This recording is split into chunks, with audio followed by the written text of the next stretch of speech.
ako'y maibalik,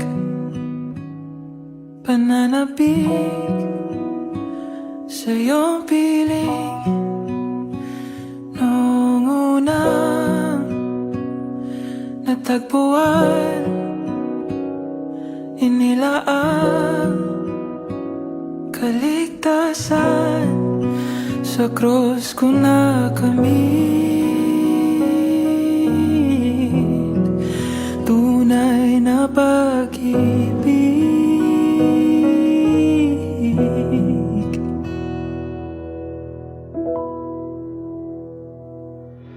Panginoon, tanging tahanan, kapahingahan, sa'yo ko lang natagpuan ang tunay na kaligayahan, kapayapaan. Sa'yo ko lang nadarama, o Ama. Ako'y nagbabalik, Panginoon, hindi na aalis.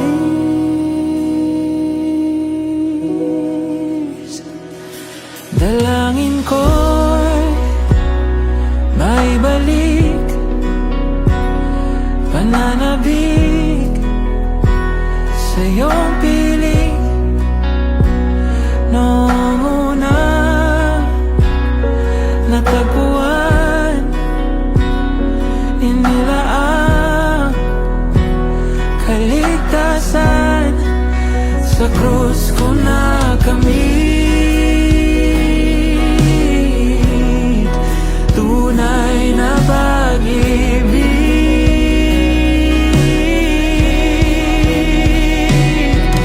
Panginoon, tanging tahanan, kapahingahan, sa'yo ko lang natagpuan ang tunay na kaligayahan, kapayapaan.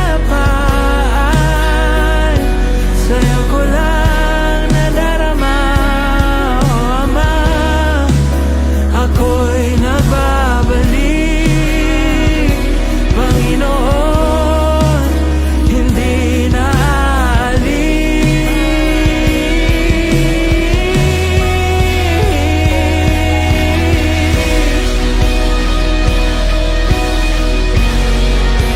Ako'y nagbabalik,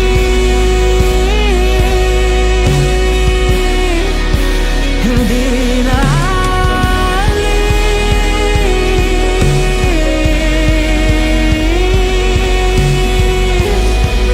Oh, dito lang ako sa presensya mo. Ako'y kumakapit, ako'y nananalig. Dito lang ako, Jesus, sa piling mo.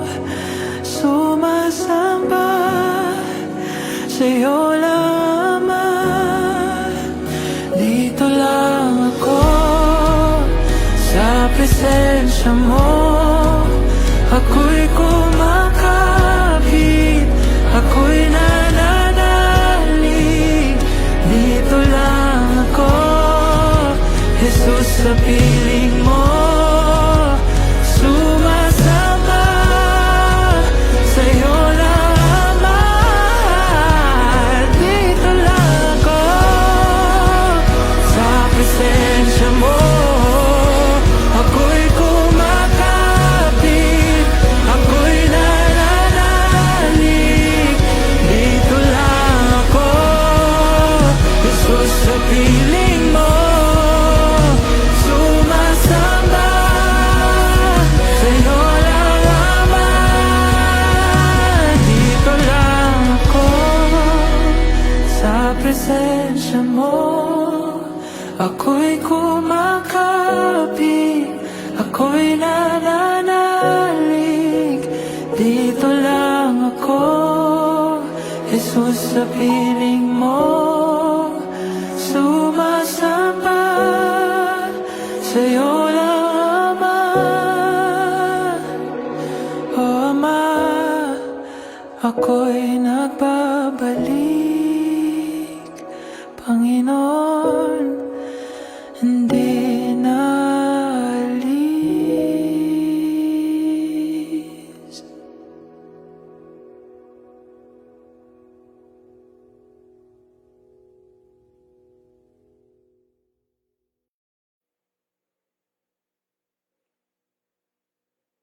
Magandang umaga po sa bawat isa po sa atin. Purihin po ang Panginoon. Amen. Sa Diyos po ang pinakamataas na papuri, pagsamba at pasalamat sa umaga pong ito. Sige po, tayo po ay saglit na manalangin. Dakilang Diyos, aming Ama, maraming pong salamat sa umaga pong ito. Salamat po sa pagkakataon na kami ay makalapit sa iyo, O Diyos, at makapagpasalamat sa lahat po ng iyong mga kabutihan, sa iyong biyaya at kahabagan at pag-ibig sa bawat isa sa amin. Patuloyan po kayong maluwalhati at madakila sa umaga pong ito, Panginoon. Ikaw lamang ang masamba, maparangalan, mapapurihan, mapaglingkuran, at mapasalamatan, pagkat ikaw lamang ang Diyos na karapat-dapat tumanggap sa lahat po ng ito. Gayun din, Ama, kami ay nagpapakumbaba po sa iyong banal na harapan at humingi po kami ng tawad sa anumang aming mga naging pagkukulang at mga pagkakasala. Tawarin po ninyo kami, Panginoon. At Ama, salamat po sa biyaya niyo po at kahabagan sa aming buhay. Salamat po sa inyong pagpapatawad. At gayon din po, O Diyos, muli hinihiling namin na kami ay samahan po ninyo sa aming pagbubulay-bulay ng iyo pong mga salita. Patuloyan po kayong maitaas, madakila, maluwalhati, maparangalan, masamba at mapasalamatan. Sa ngalan po ng aming Panginoong Hesus, ito po ang aming panalangin. Ang lahat po ay magsabi ng Amen.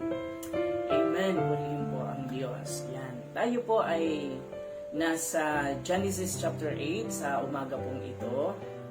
Sige po, basahin po natin ang salita po ng Diyos. Ang pamagat po nito ay God's Covenant with Creation.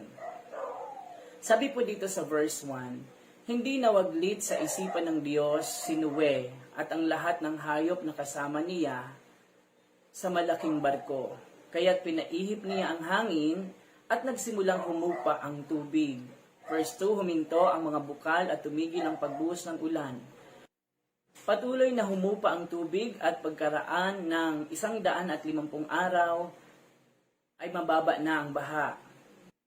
Verse 4, sumadsad ang barko sa bundok ng Ararat noong 17 araw ng 7 buwan. 5, patuloy ang paghupa ng tubig at ng unang araw ng 10 buwan, lumitaw ang taluktok ng mga bundok. Yan, sabi po sa verse 1, hindi nawaglit sa isipan ng Diyos si Noe at ang lahat ng hayop na kasama niya sa malaking barko. Kaya't pinaihip niya ang hangin at nagsimulang humupa ang tubig. So ano po ang pwede nating matutuhan dito? Yan. Makikita natin na iniisip po tayo ng Diyos. Ikaw ay iniisip ng Diyos. Kung si Noe po at ang lahat ng hayop na kasama niya sa barko ay hindi po nawaglit sa isipan po ng Diyos, ikaw din, tayo po, ikaw at ako, tayong lahat na mga nagtitiwala sa Diyos ay nasa isipan ng Diyos. Sabihin nga po natin nagtitiwala sa Diyos. Ibig sabihin po, tayo po ay inaalala ng Diyos. Amen? Makikita din po natin dito sa chapter na ito kung gaano katapat ang Diyos. Sabihin nga po natin tapat ang Diyos. Kung gaano niya katapat na iningatan si Noe at ang kanyang pamilya. Yan, kasama ang mga hayop doon sa barko. Matapos po ang baha, si Noe at ang kanyang pamilya ay nagpanibagong simula. Kung ikaw man po ay binaha, ikaw man ay binagyo, sinubok ng maraming problema, yan, almost give up ka na dahil sa mga nangyari. Pwede po tayong magsimula ulit. Amen? Sa Diyos po, lagi po tayong may pag-asa.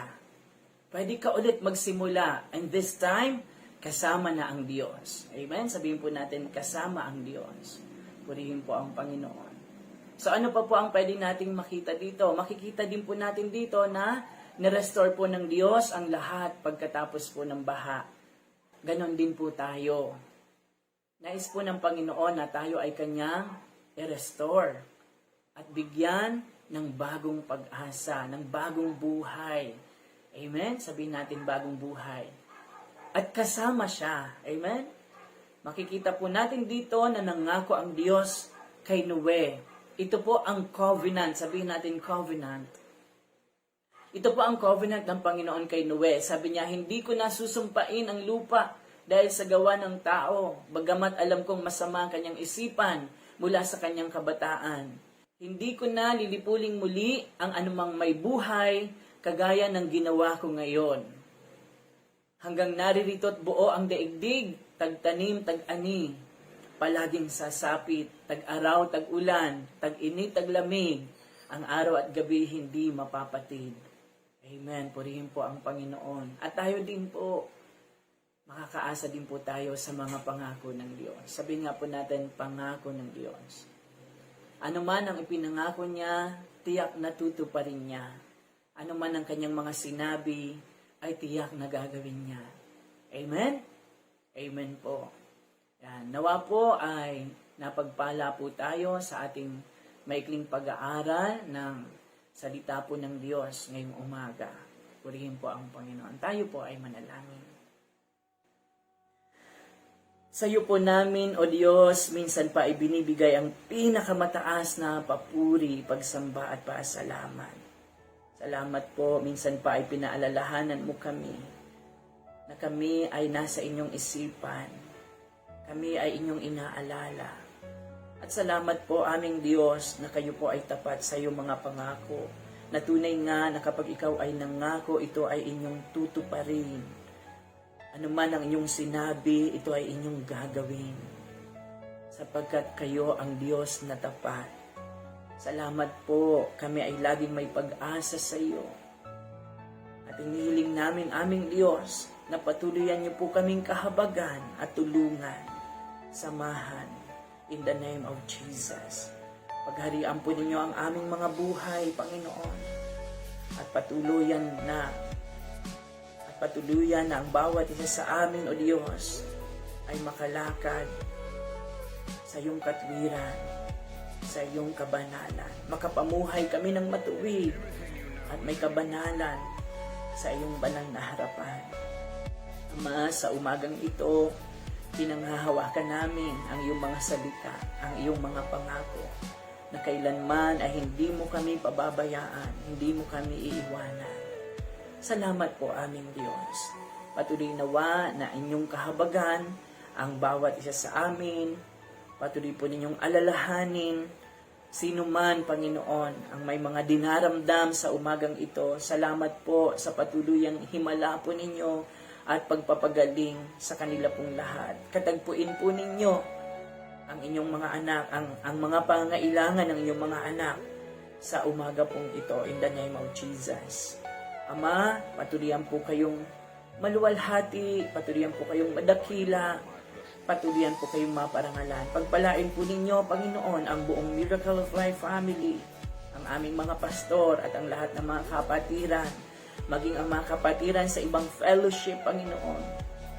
Salamat po, Ama, sa patuloy na biyaya mong pag-iingat at kahabagan sa bawat isa sa amin. Ama, sa umagang ito, patuloyan po kayong maluwalhati, madakila, masamba, maparangalan at mapaglingkuran at mapasalamatan. Hallelujah. We bless you, Father. We give you praise and honor and glory, for you are worthy, O God. You are supremely worthy.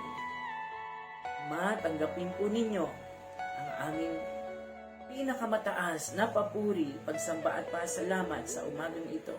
Sa ngalan po ng aming Panginoong Jesus, ito po ang aming panalangin. Ang lahat po ay magsabi ng Amen.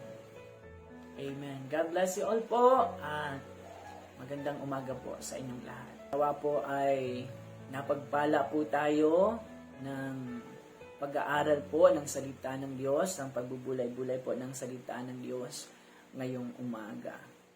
Ayan, magandang umaga po sa inyong lahat. Sa Diyos po ang pinakamataas na papuri at pasasalamat.